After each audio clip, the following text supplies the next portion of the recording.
So President Trump met with New York City's newly elected mayor, Zohran Mamdani, and to the surprise of many, they appeared to be the best of friends. Let's talk about it.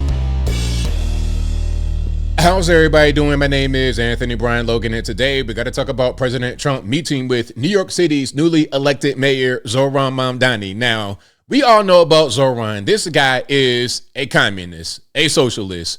According to what he said out there on the campaign trail, his policies I don't agree with. What I'm not going to sit here and do is lie and say he's not a polished person. He is a very polished person, very well put together. He is a prototypical politician that could be used for good or for evil. I think maybe when he spoke with President Trump, they were able to get on the same page. Trump was able to communicate with him in a way that made sense for them both. Zohran wants some things, Trump wants some things. If they're able to meet in the middle, or if Trump is able to get more of what he wants from Zohran, then it's all good. You don't have to be so adversarial towards someone like the whole Ukraine situation or other guys and girls who have been in the Oval Office. Now, before I go any further, let's get to a few clips here. Of course, I will link to everything in the box.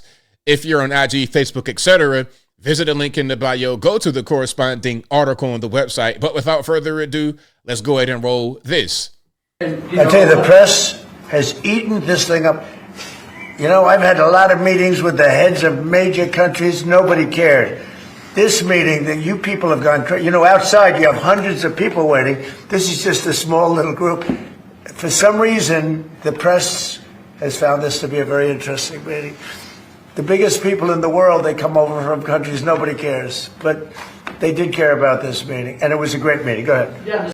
Now, first of all, New York City is the most important city in the world, in my humble opinion. It's the most important city in the USA. I don't think anybody would disagree with that as of right now. Maybe in the future it'll change, but as of right now, it's still the Big Apple. And we are the most important country in the world, which makes New York City the most important city. That's why there's so many people. But beyond that, Zohran is kind of a star. And I think Trump is just kind of giving them confidence and making them, you know, feel like he's really going to be in charge. Although that may or may not be the case. Let's keep on going here. Now, this is about Zohran that called Trump a fascist. You know, there's been all kind of little, oh, Trump is this and Trump is that. You know, the typical political mudslinging, and they're asking him about that right now in the Oval Office. Let's see what the response is. To Stephen Nelson, he asked about your comment calling the president a fascist, and your answer was, both President Trump and I have been clear about our positions and our views. Are you affirming that you think President Trump is a fascist? I've spoken about... That's okay. You can just say yes. Okay. All right. Okay. It's easier.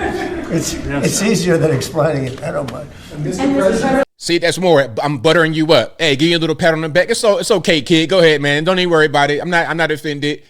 You just playing a nice guy.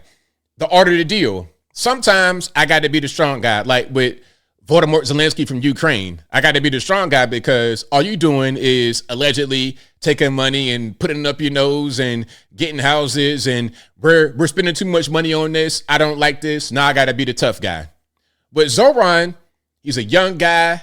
He's like my grandson. Let me treat him like that. That's kind of the energy I'm getting right here. And we see the big, crazy Kool-Aid smile. I think he appreciates it. Let's keep on going here. All right. Now, this is about Zohran calling him a despot. Same, you know, again, he's a fascist. He's a despot. All this, that, and the third. Came back again and again to what it could look like to lift those New Yorkers out of struggle and start to deliver them a city that they could do more than just struggle to afford it, but actually start to live in it. Now, that comment was about the meeting that they had. He kept saying again and again, it kept coming back to affordability for New Yorkers. That was the context of that. Let's keep on going. And I've been called much worse than a despot, so it's not that insulting. Maybe I think he'll change his mind after we get to working together. Yes, please. Of course he will, because we're going to have good conversations, good productive meetings, and all those crazy radical ideas are not going to be fulfilled, hopefully, and we can have a great working relationship. That's what it's all about. Building coalitions, building relationships, building bridges rather than burning them? Oh, sure. Oh, I would do that, absolutely. And if the mayor would like to be here for that meeting, because I know he feels very strongly. I think you feel very, very strongly about peace in the Middle East. I think we desperately want it, and that's something that I shared with the president, that when I spoke to New Yorkers who had voted for the president last November on Hillside Avenue and Fordham Road, I asked them why. I heard again and again two major reasons. One was that they wanted an end to forever wars. They wanted an end to the taxpayer dollars we had funding violations of human rights, and they wanted to address the cost of living crisis. And I appreciated the chance to discuss both of those things. He said a lot of my voters actually voted for him, and I'm okay with that. Oh, sure. There we go. We find a common ground. I like this. Some say this is bad, but I like this. I like being able to find common ground with people that are on the other side. We don't have to always be so adversarial. Let's try to get along. Let's try to find some middle ground and be able to build from there. I don't hate liberals. I just think that they're misguided, and I wish that they would see more of what I see. And a lot of your regular normies in this country are like center left or center right. They're not really all the way one way or the other. So some are easily convinced to go to the other side because they're not really firmly on one side or the other. Just like you said, there were some Trump voters in New York who voted for Zoran for probably the same reasons why they voted for Trump. And it's okay. But to be clear, we want all of the voters for Zoran and Trump to be on the same page with the agenda we got under Republican leadership. Okay, let's keep on going here. All right, where are we going to go next?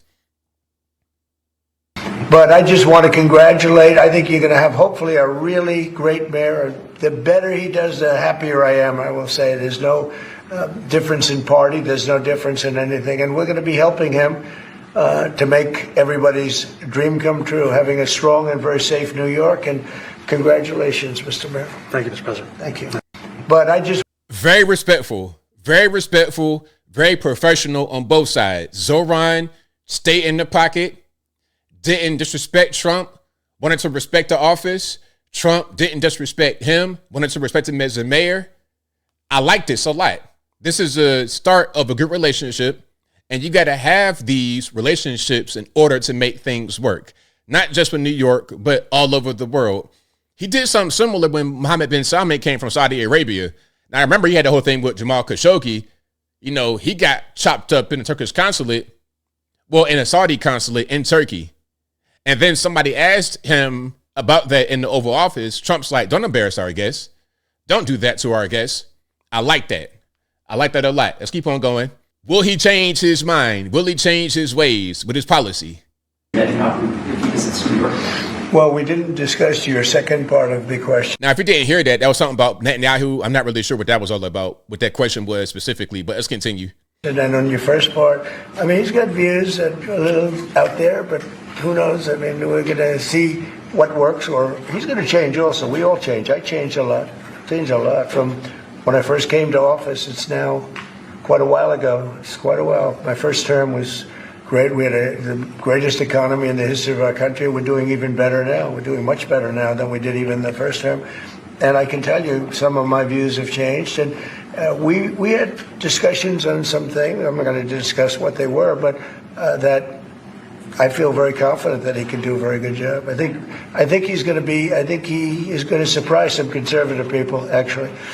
And some very liberal people, he won't surprise them because they already like him. And Mr. Mamdani, Prime Minister. So I think Trump likes Zoran. I think they had a good meeting, and you see the admiration. I think that he likes him. They had a good meeting. He was impressed by him, and he thinks that they're able to get some things done together. I think that was the general takeaway from the meeting. Now, I believe I have one more here. This is going to be from Jack Posobiec, talking about the whole white neighborhoods. Oh, are you going to tax white neighborhoods? Let's see what the response is to that. A number of times about it on the campaign was shifting the tax burden for property taxes from what he called minority communities to white-based communities and putting more taxes on white people. I also noticed that in your acceptance speech you didn't mention anything about America or Christians or white people in general, and so I didn't know if that was one of the policies that you guys had spoken about. Now, what was that right there between Trump and Zoran when Jap was talking, I think he was asking Trump, should I go ahead and answer that? He was like, yeah, go ahead, take it. Because remember, Trump before, the whole thing about, a despot and this, that, and the third, don't worry about it. So now he's giving him the floor. Go ahead and speak, say what you got to say. Let's hear the answer. We focused on affordability. We focused on the cost of living crisis. What I will say is that I am very much interested in property tax reform because what we see right now in New York City is a system that is so inequitable that it can't even stand up in court. And the president and I spoke about the importance of not only building more housing, but also making sure that regulation of housing is something that is manageable to actually get through and not the cause of yet another weight that we see in our city. To be clear, you're continuing this idea of race-based property taxes. No, to be very clear, That's what you said. no, the use of the term was a description of neighborhoods, not a description of intent. So you intend to tax the whiter neighborhoods more? No, we intend to create a fair property tax system because we want a New York City that is not only fair and equitable, but also one that every New Yorker can afford. You know what? I'm not going to lie to you. That was a great answer, actually. Because if you intend to tax white people specifically, that's racist. You can't do that. But he's talking about areas happen to be mostly white. Now, of course, when you're a politician, you really shouldn't say that because that's going to be racist.